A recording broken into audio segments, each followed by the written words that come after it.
नमस्कार, बहुत स्वागत। मैं हूं आपके साथ ऋतु ज्ञानवानी। आप देख रहे हैं न्यूज़ 18 का डिजिटल प्लेटफॉर्म। 8वें वेतन आयोग 2025 को लेकर देश भर के सरकारी कर्मचारियों और पेंशन भोगियों में बड़ी उत्सुकता देखी जा रही है।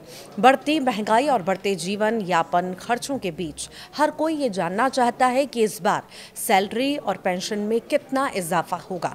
नए आयोग से उम्मीदें काफ़ी ऊंची हैं, क्योंकि ये न सिर्फ बेसिक सैलरी और भत्तों में सुधार करेगा, बल्कि कर्मचारियों और सर्विस से रिटायर लोगों की आर्थिक सुरक्षा को भी मजबूत करेगा।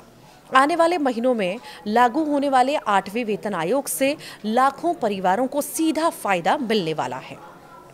नया पे स्केल यानी 8th पे कमीशन, सैलरी, भत्तों और सुविधाओं में सुधार के साथ ये लाखों कर्मचारियों और पेंशन भोगियों के लिए राहत लेकर आने वाला है। बड़ा सवाल ये है कि ये वेतन आयोग कब लागू होगा और सरकारी कर्मचारियों की सैलरी कितनी बढ़ेगी। 8वें वेतनमान आयोग से सरकारी कर्मचारियों की बेसिक पे में 20% से 30% तक की वृद्धि होने की संभावना जताई जा रही है। और ये बढ़ोतरी ग्रेड के अलावा इस बात पर निर्भर करेगी कि किसी कर्मचारी ने कितने सालों तक सरकारी सर्विस की। बढ़ी हुई सैलरी से मासिक आय में सुधार होगा, जिससे बचत के अलावा खर्च करने की क्षमता भी बढ़ेगी। पेंशन भोगियों के लिए खुशखबरी है। 8वें वेतन आयोग से पेंशन भोगियों की पेंशन में भी महत्वपूर्ण बढ़ोतरी करने जा रहा है। महंगाई और बढ़ते खर्चों को ध्यान में रखते हुए पेंशन भी बढ़ाई जाएगी, ताकि सेवानिवृत्त कर्मचारियों को आर्थिक सुरक्षा मिल सके। ग्रेड और पे बैंड में सुधार भी होगा, ये भी कहा गया है। नया वेतन आयोग ग्रेड पे और पे बैंड को भी अपडेट करने की तैयारी में है।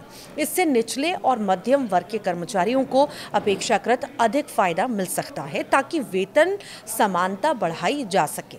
वरिष्ठ अधिकारियों के लिए भी नए स्केल तय किए जाएंगे, जिससे प्रमोशन की प्रक्रिया पारदर्शी बनाई जा सके।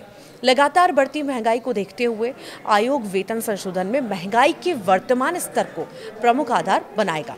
खबर है कि नए वेतन आयोग में महंगाई भत्ते को एडजस्ट किया जाएगा।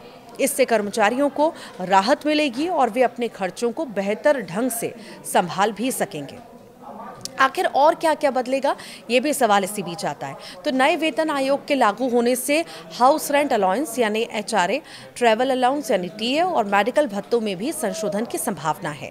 बड़े शहरों में काम करने वाले कर्मचारियों को ज़्यादा HRA मिल सकता है। यात्रा भत्तों में बढ़ोतरी से रोज़ाना आने जाने का खर्चा भी कम होगा। मेडिकल भत्तों में भी नई सुविधाएं जोड़ी जा सकती हैं।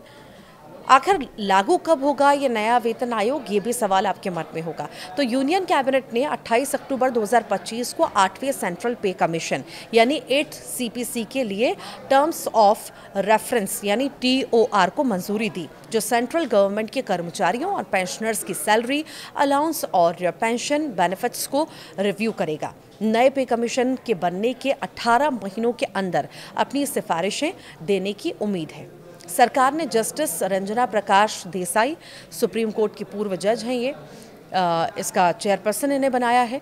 कमीशन में एक पार्ट टाइम मेंबर यानी IIM बैंगलोर के प्रोफेसर पुलक घोष और एक member secretary Pankaj Jain secretary होंगे। इसके बनने के बाद सिफारिशें देने के लिए 18 महीने का समय है। उम्मीद है कि ये बदलाव 1 जनवरी 2026 से लागू होंगे, लेकिन अभी इस बारे में सरकार ने पक्के तौर पर कुछ भी नहीं कहा है। पर जो फायदे मिलने वाले हैं उसको लेकर के आप क्या सोचते हैं, ज़रूर बताइएगा।